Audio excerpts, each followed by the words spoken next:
Publicado em Paris, em 18 de abril de 1857, o Livro dos Espíritos é o marco inicial de uma nova fase da evolução humana. O Espiritismo baseia-se na solidez deste livro, na credibilidade e sabedoria de suas fontes espirituais, na pureza de sua moral evangélica, nos meios de transmissão mediúnica e na coerência de suas revelações. A característica essencial de qualquer revelação tem que ser a verdade. Revelar um segredo é tornar conhecido um fato.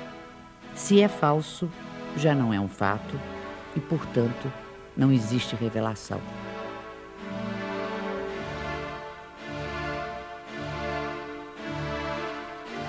Todas as ciências que nos fazem conhecer os mistérios da natureza são revelações, e pode dizer-se que há para a humanidade uma revelação incessante.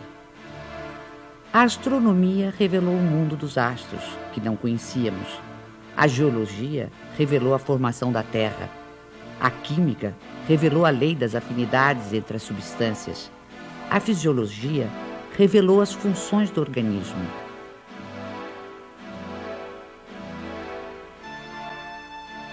Copérnico, Newton, Galileu, Laplace e Lavoisier foram reveladores. O Espiritismo, dando-nos a conhecer o mundo espiritual que nos cerca e, por conseguinte, o nosso destino depois da morte, é uma verdadeira revelação na acepção científica da palavra. A revelação espírita é de origem divina e de iniciativa dos espíritos, sendo a sua elaboração fruto do trabalho humano.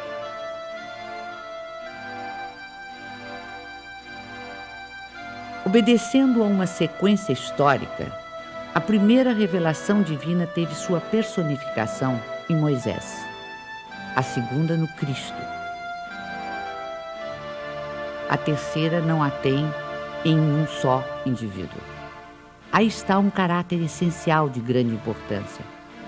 A revelação espírita, ou terceira revelação, é coletiva no sentido de não ter sido dada como privilégio a pessoa alguma. Foi espalhada simultaneamente por sobre a Terra a milhões de seres humanos de todas as idades e condições.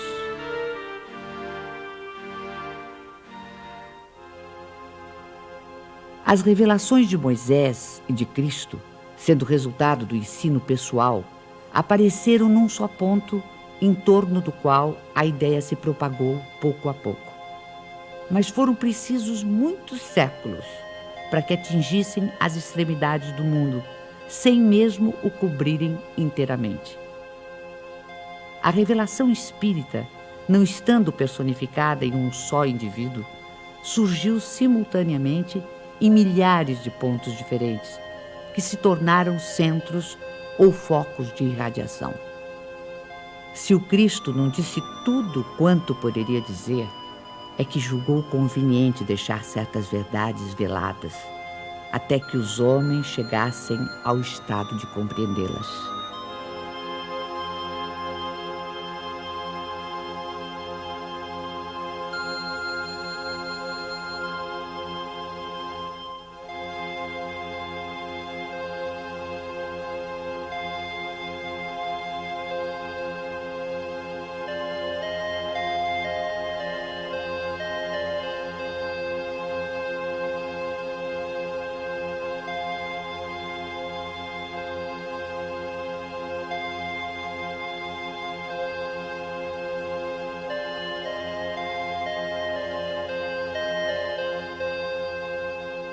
Mas quem toma a liberdade de interpretar as escrituras sagradas? Quem tem esse direito?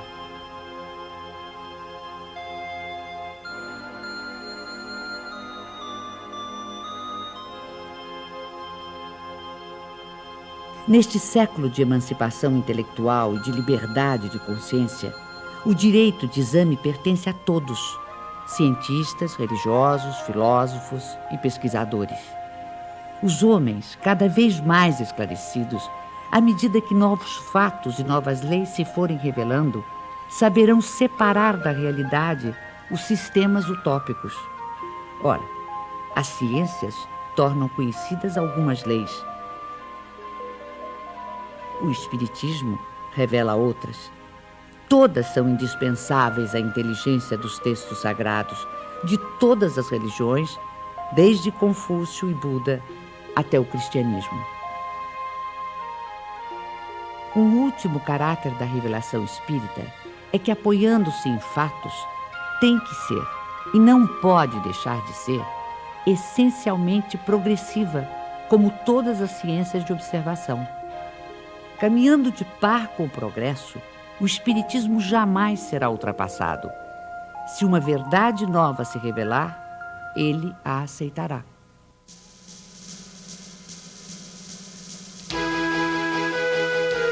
Hoje, mais de 100 anos depois da publicação do Livro dos Espíritos, nenhum dos princípios fundamentais do Espiritismo foi abalado.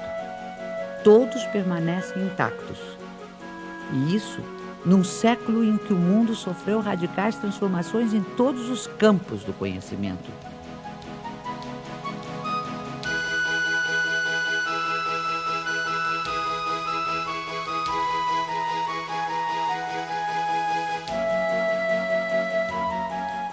O que se pode observar é que o desenvolvimento da ciência se processa justamente na direção dos princípios espíritas.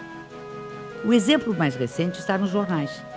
Depois do átomo e de todas as suas subdivisões, os cientistas acabam de dar mais um passo no estudo do microcosmo. Agora, com o anúncio oficial da descoberta do top quark, a partícula mais fundamental da matéria. Esta conquista científica, que ajudará a entender planetas, estrelas, galáxias e a própria vida, vem confirmar ensinamentos que já nos haviam sido antecipados pelo capítulo 2º do Livro dos Espíritos, sobre os elementos gerais do universo e as propriedades da matéria.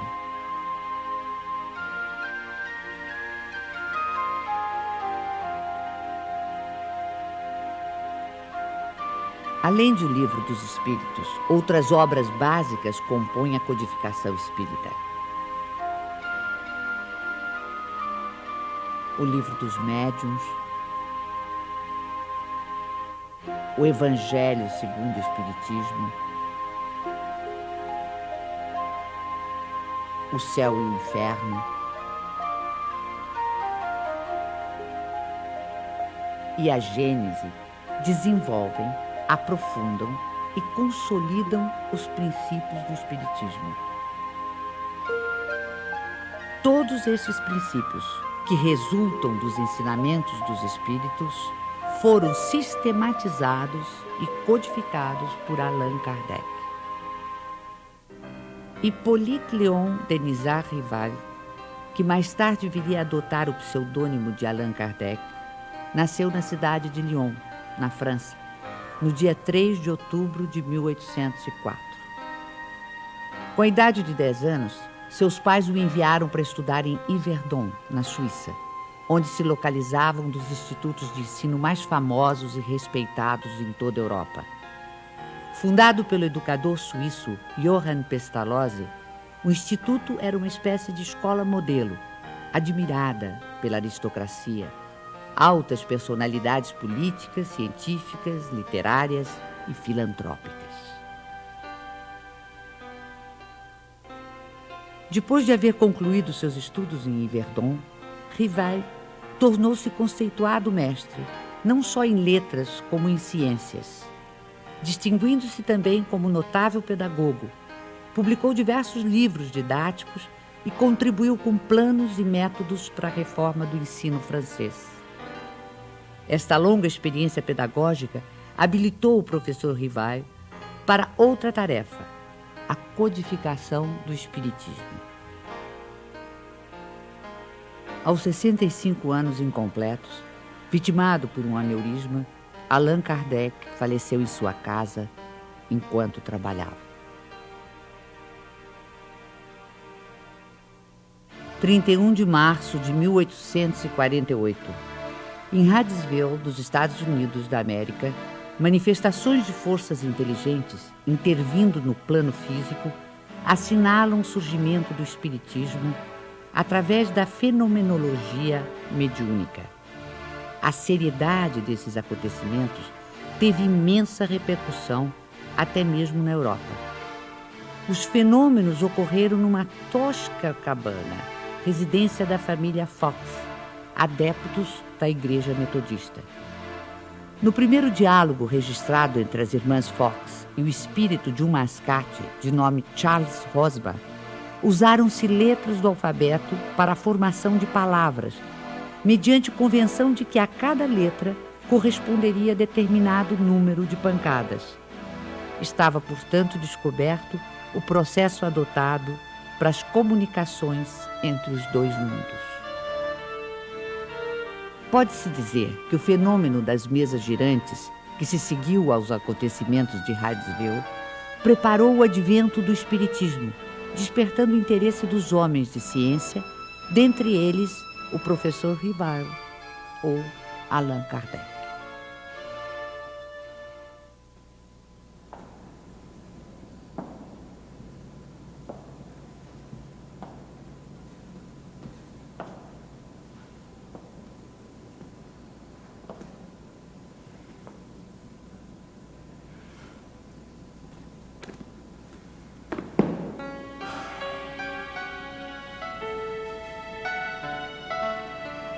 Foi em 1854 que pela primeira vez ouvi falar das mesas girantes.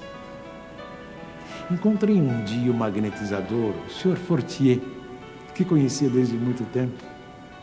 Disse-me ele que já não eram somente as pessoas que podiam se magnetizar, mas também as mesas, conseguindo-se que elas caminhassem e girassem à vontade. O fato não me pareceu radicalmente impossível.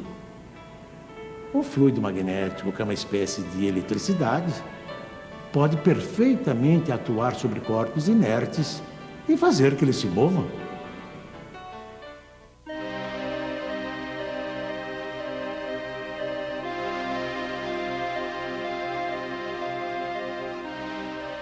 Algum tempo depois, encontrei-me novamente com o Sr. Fortier, que me disse ter um fato muito mais extraordinário.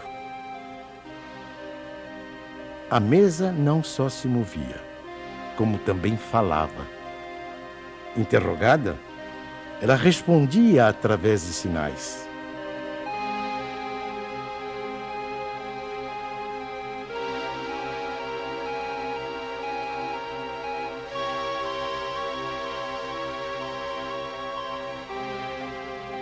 Eu estava, pois, diante de um fato inexplicado, aparentemente contrário às leis da natureza e que a minha razão repelia. Sabia apenas que as experiências eram realizadas em presença de pessoas honradas e dignas de fé. No ano seguinte, o Sr. Carlotti, amigo de 25 anos, me falou dos mesmos fenômenos com entusiasmo.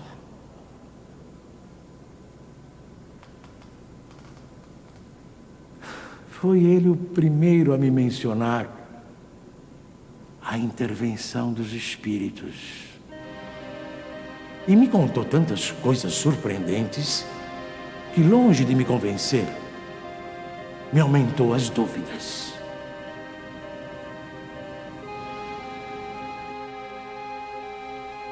Tempos depois, fui convidado a assistir às experiências que se realizavam em casa da senhora Plane-Maison. Aceitei imediatamente.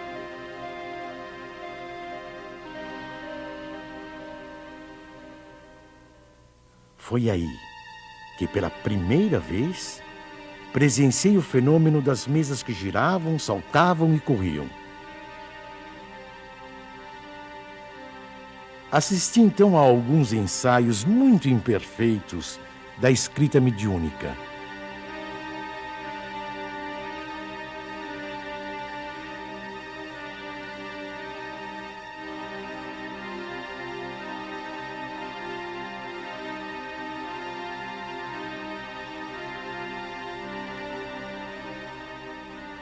Sem dúvida, havia ali um fato que necessariamente decorria de uma causa.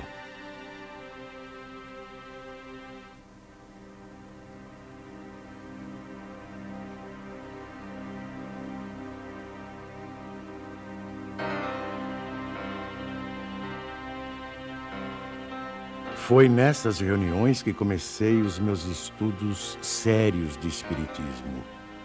Menos ainda por meio de revelações do que de observações. Apliquei a essa nova ciência, como o fizera até então, o método experimental. Nunca elaborei teorias preconcebidas. Observava cuidadosamente, comparava, deduzia consequências. Dos efeitos, procurava remontar as causas por dedução e pelo encadeamento lógico dos fatos.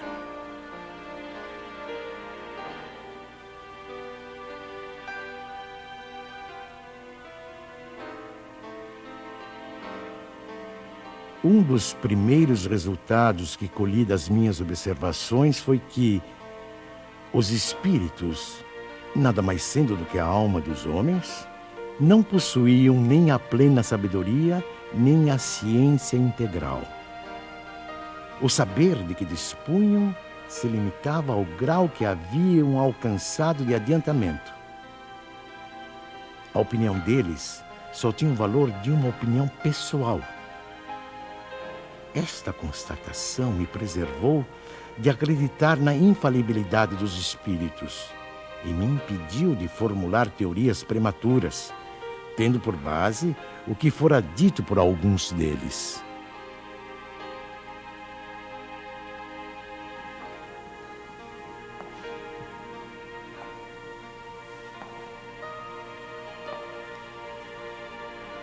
O simples fato da comunicação com os espíritos, dissessem eles o que dissessem, provaria a existência do mundo invisível ambiente. Já era um ponto essencial, um imenso campo aberto às nossas explorações. O segundo ponto, não menos importante, é que aquela comunicação permitia que se conhecesse o estado desse mundo, seus costumes, se assim podemos nos exprimir. No ano seguinte, em 1856, passei a frequentar também as reuniões espíritas que se celebravam em casa do Sr. Rustam. Eram sérias essas reuniões e se realizavam com ordem. As perguntas fúteis haviam perdido todo atrativo para a maioria das pessoas. Quanto a mim, ia obtendo a resolução dos problemas que me interessavam, do ponto de vista da filosofia, da psicologia e da natureza do mundo invisível. Levava para cada sessão uma série de questões preparadas e metodicamente dispostas. Pouco a pouco, as sessões iam assumindo caráter muito diverso. Entre os assistentes contavam-se físicos, matemáticos, estudiosos e cientistas das mais diferentes áreas do conhecimento humano. Todos formulando perguntas, aprofundando temas e questões.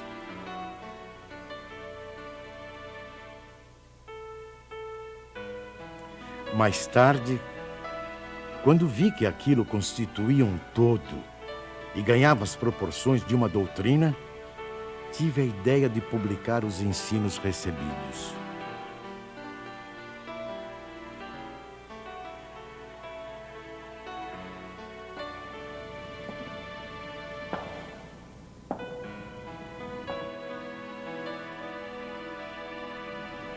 O meu trabalho, em grande parte, já estava concluído e tinha as proporções de um livro.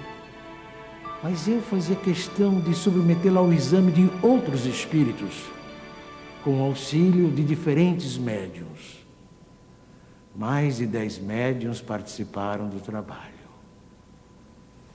Da comparação e da fusão de todas as respostas coordenadas, classificadas, e muitas vezes retocadas no silêncio da meditação, foi que eu organizei a primeira edição de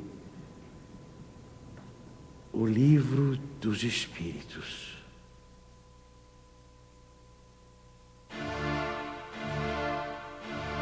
O Livro dos Espíritos foi elaborado através do diálogo, uma das formas mais livres e ricas da tradição filosófica. Hegel definiu a estrutura do diálogo em tese, antítese e síntese. Marx e Engels deram a ele um sentido materialista e revolucionário.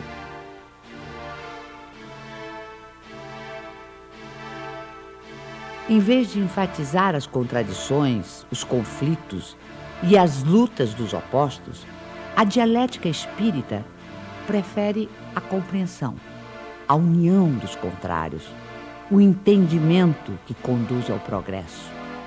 Pela primeira vez surge uma comunicação como esta.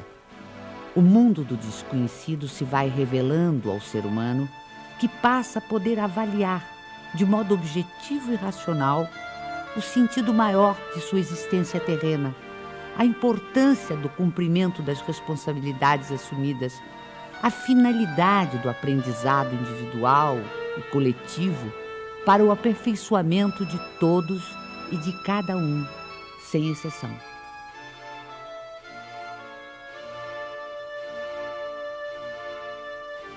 A fé inabalável é a que pode encarar frente a frente a razão, em todas as épocas da humanidade. É aí que reside a principal força do Espiritismo. Força que não fica apenas circunscrita ao plano filosófico, mas que também se estende aos planos científico e religioso. Científico, porque o Espiritismo é uma ciência que demonstra experimentalmente a existência da alma e sua imortalidade. O diálogo ou intercâmbio mediúnico entre o mundo espiritual e o mundo corporal vem abrir uma nova era nos estudos espirituais.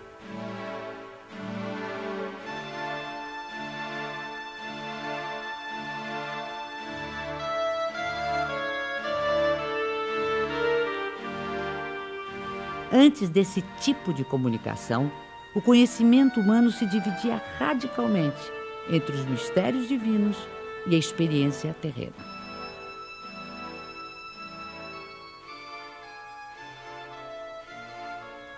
A dialética espírita modifica essa ordem de coisas, mostrando a possibilidade de tratarmos os temas espirituais através da mesma razão que aplicamos às questões materiais. Assim, o Livro dos Espíritos se apresenta como um marco definitivo.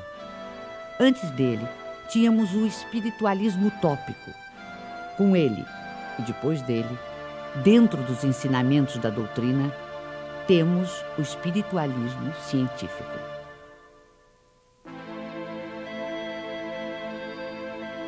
Não existe o sobrenatural senão para o desconhecimento humano das leis naturais. No plano religioso, o Espiritismo nos leva a compreender o significado e verdadeira extensão da palavra fé. O Espiritismo não tem cultos instituídos, nem igrejas, nem imagens, nem rituais, nem dogmas, nem mesmo hierarquia sacerdotal ou sacerdócio.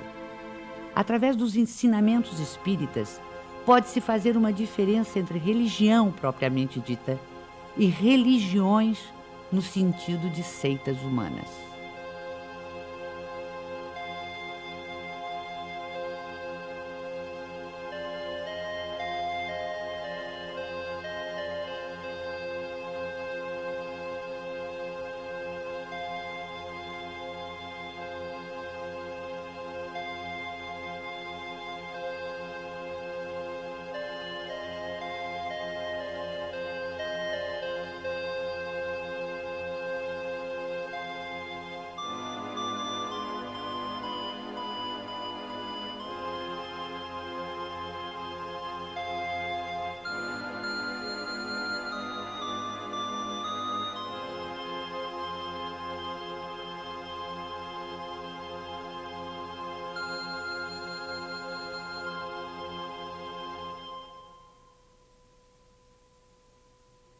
Em vez do culto, temos a prece, que é o mais belo dos diálogos, o mais íntimo, o mais simples e, ao mesmo tempo, o mais sublime.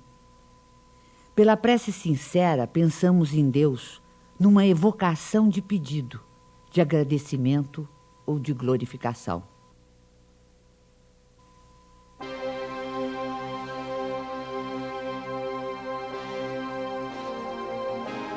A história da ideia de Deus mostra-nos que ela sempre foi relativa ao grau de intelectualidade dos povos e de seus legisladores. Na antiguidade, Júpiter empunhava o raio, Apolo conduzia o sol, Netuno senhoreava os mares.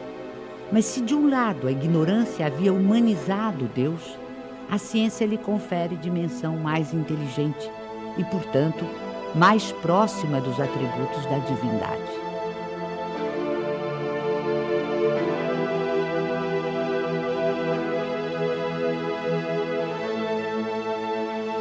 Racionalmente, não é possível admitir um efeito sem causa. Olhando o universo imenso, a ordem e harmonia a que obedece a marcha dos mundos inumeráveis, olhando ainda os seres da natureza, o reino vegetal e os minerais, com suas admiráveis variedades,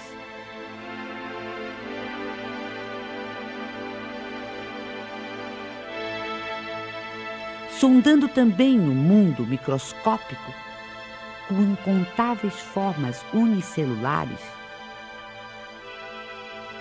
toda essa imensidão, profusão e beleza nos obriga a crer em Deus como causa necessária. O feto não pode conhecer a dimensão de quem lhe dará a luz, da mesma forma que o homem é incapaz de perceber Deus em sua divina essência. Mesmo depois da morte, dispondo de faculdades perceptivas menos materiais, não pode ainda o espírito imperfeito perceber totalmente a natureza divina. Como recém-nascido, precisará crescer e evoluir para, aos poucos, adquirir entendimento.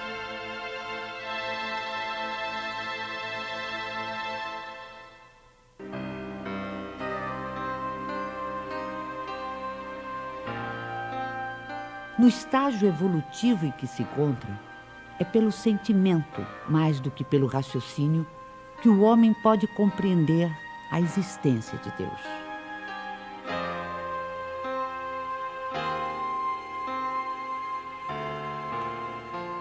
Allan Kardec colocou logo no início do Livro dos Espíritos um capítulo que trata exclusivamente de Deus.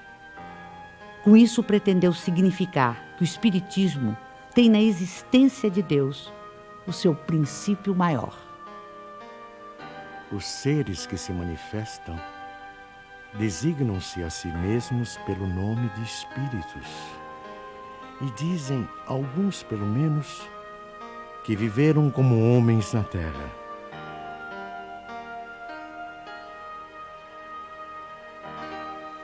Os principais ensinamentos que eles nos transmitiram. Deus é eterno, imaterial, imutável, único, todo-poderoso, soberanamente justo e bom.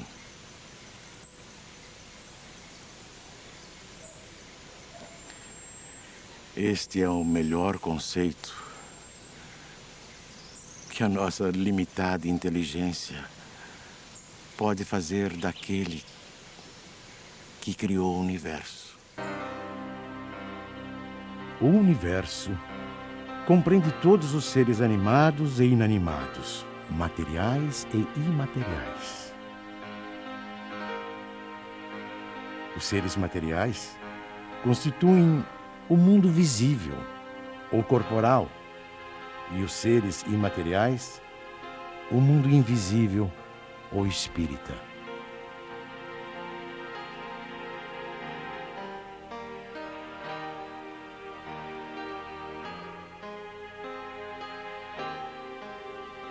O mundo espírita é o mundo normal, primeiro, eterno. O mundo corporal é secundário.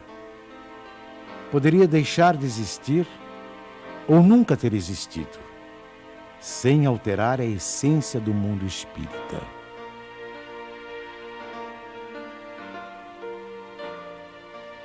Os espíritos revestem temporariamente um invólucro material, perecível, e sua destruição pela morte os devolve à liberdade.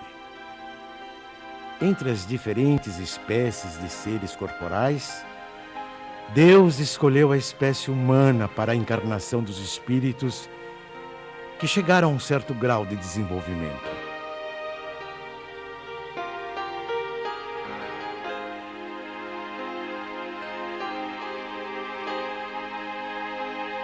A alma é um espírito que encarnou e, portanto, um ser imaterial e individual que reside em nosso corpo e a ele sobrevive.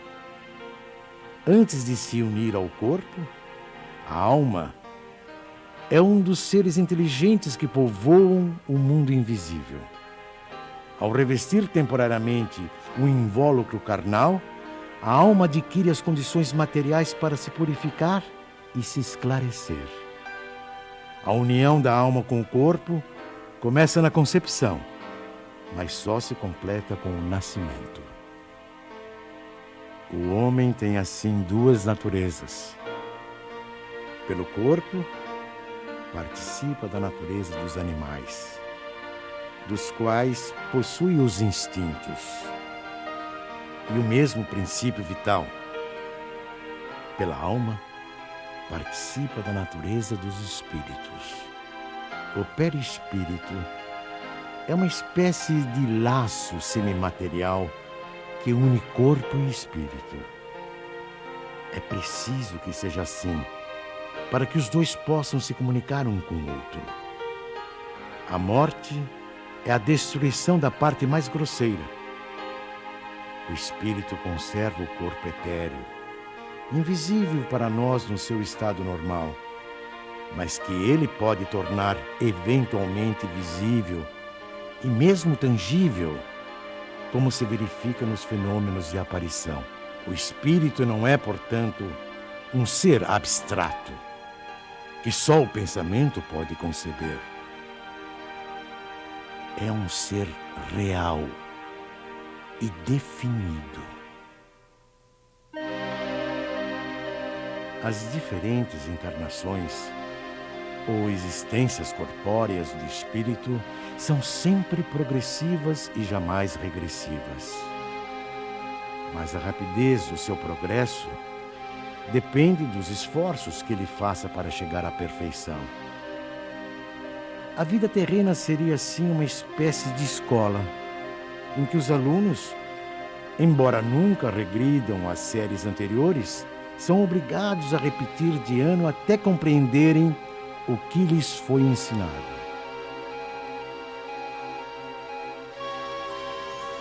Sem as sucessivas provas das vidas corporais, não haveria justiça. Por isso, todos contamos muitas existências. O principal objetivo da reencarnação reside no melhoramento progressivo da humanidade. A influência dos espíritos sobre os nossos pensamentos e atos é indiscutível. Pensar é vibrar, é entrar em relação com o universo espiritual que nos envolve. Conforme as emissões mentais de cada ser, os espíritos poderão colaborar com ele em seus esforços de progresso ou conduzi-lo à sua ruína. Nada mais natural que se consiga harmonia e felicidade quando a emissão mental for equilibrada e positiva. ou infortúnios e aflições se o pensamento for desequilibrado e doentio. A força e o trabalho da mente estão na base de todas as transformações pessoais e coletivas da humanidade, porque nós, indivíduos e povos, realmente evoluímos em profunda comunhão telepática com todos aqueles espíritos encarnados ou desencarnados que se afinam conosco. A sobrevivência da alma e a possibilidade dos espíritos se comunicarem está amplamente demonstrada pelos fatos espíritas, investigados com todo o rigor científico por numerosos e eminentes sábios e investigadores do século passado e deste século. A proibição mosaica de evocar os mortos já não se justifica em nossos dias. O intercâmbio espiritual ou mediúnico, praticado pelo Espiritismo, se faz pelo predomínio da razão e da ciência e tem como principal finalidade a elevação espiritual e o aperfeiçoamento dos espíritos encarnados e desencarnados com base nos sentimentos de solidariedade e de fraternidade. Assim, a prática mediúnica, bem orientada, é um fator de progresso humano pelos benefícios que produz, tanto no mundo invisível quanto no mundo material. Repelir as comunicações dos espíritos é repudiar o meio mais poderoso de instruir-se pela iniciação nos conhecimentos da vida futura.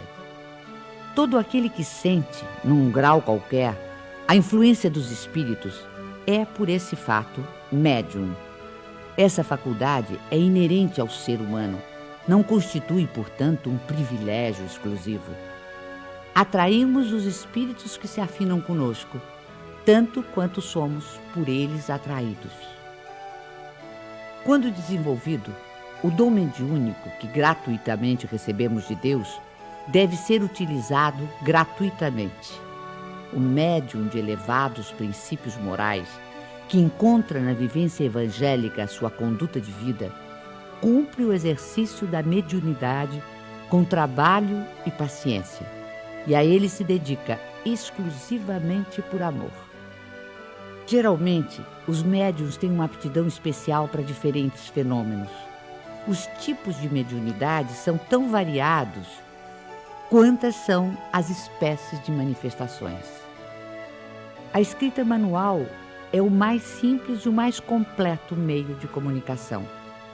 É por este meio que os espíritos revelam melhor sua natureza e o grau do seu aperfeiçoamento ou de sua inferioridade. Os espíritos evoluídos nos ensinam que o ser humano que se liberta da matéria, por não priorizar as futilidades mundanas e por cultivar o amor ao próximo, aproxima-se da natureza espiritual. A moral dos espíritos superiores se resume como a do Cristo nesta máxima evangélica: fazer aos outros o que queríamos que os outros nos fizessem. Isto é, fazer o bem e não o mal.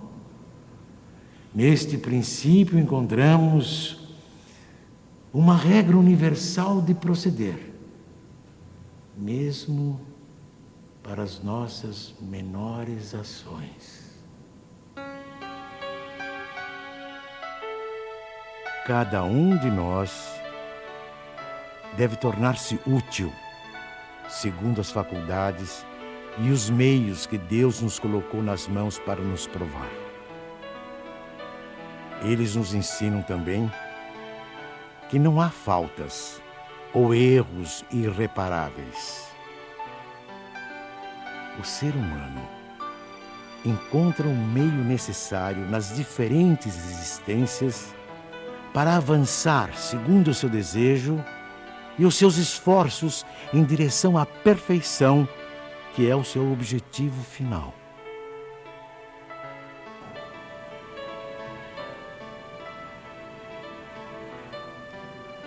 Este é o resumo da doutrina espírita,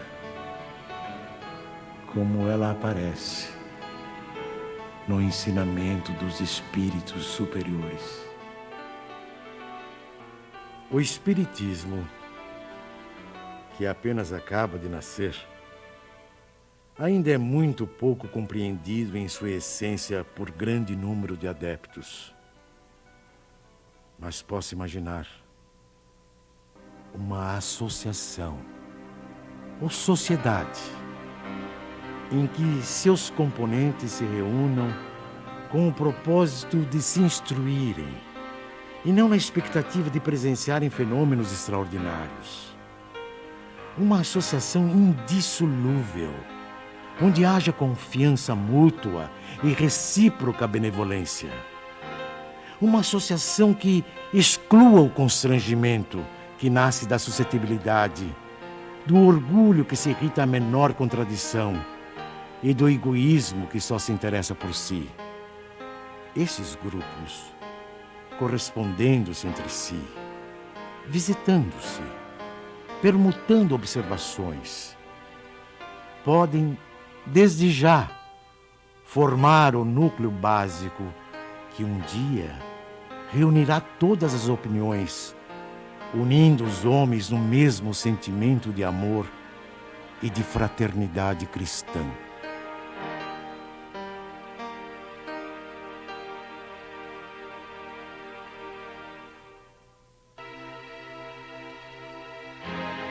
Assim, embora tenha previsto a possibilidade de as reuniões espíritas atraírem número bastante elevado de participantes, Kardec aconselha que estas reuniões se multipliquem, de preferência através da constituição de grupos menores. Espalhados por todo o mundo, os centros espíritas constituem-se em abençoadas escolas. São centros de estudo, de fraternidade, de oração e de trabalho. Pelo volume de obras que realizam, tornaram-se também verdadeiras instituições sociais e assistenciais, que têm sempre presente o espírito do núcleo básico de que nos fala Kardec. Núcleo de amor, onde o aperfeiçoamento individual é prioritário, porque leva naturalmente ao aperfeiçoamento do grupo social e da humanidade. Nosso sistema planetário não ocupa senão um ponto ínfimo do universo, situado quase no final da Via Láctea, uma galáxia onde existem aproximadamente 40 bilhões de estrelas, algumas tão grandes que uma só toma espaço igual ao ocupado pelo nosso Sol e quase todos os planetas em sua órbita. Uma das galáxias mais próximas, a nebulosa de Andrômeda, dista do nosso sistema solar cerca de 680 mil anos-luz. Ora, se o universo tem tais dimensões e se o número de planetas existentes conta-se pela ordem de trilhões ou mais, seria ingenuidade supor que apenas a Terra seja habitada por seres racionais.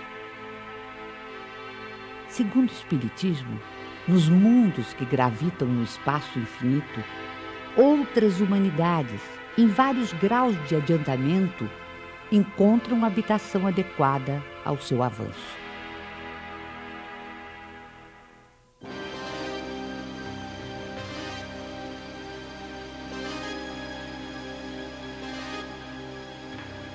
Dentre os mundos inferiores, encontra-se a Terra, com suas expiações e provas, com seus extremismos políticos, intolerâncias ideológicas, fanatismos religiosos e injustiças sociais. Aqui, seus habitantes levam uma vida instável, de lutas e trabalhos penosos, com mais momentos de infelicidade do que de alegrias.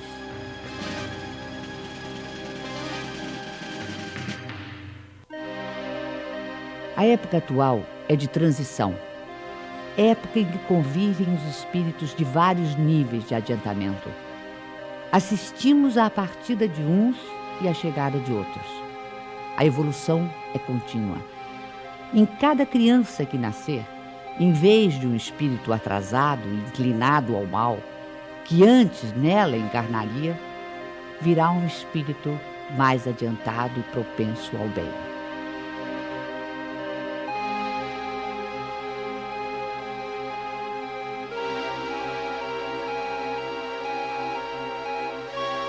Por meio do trabalho ético e humanitário, combatemos nossos orgulhos e egoísmos. Por meio do diálogo, superamos nossas diferenças. Por meio da solidariedade, pomos em prática o ensino do Cristo de amor ao próximo. Esta é a destinação imediata da Terra, planeta de regeneração. Continuando no seu progresso ininterrupto, a Terra e sua humanidade ascenderão a planos cada vez mais altos, até a perfeição a que todos os mundos e seres estão predestinados.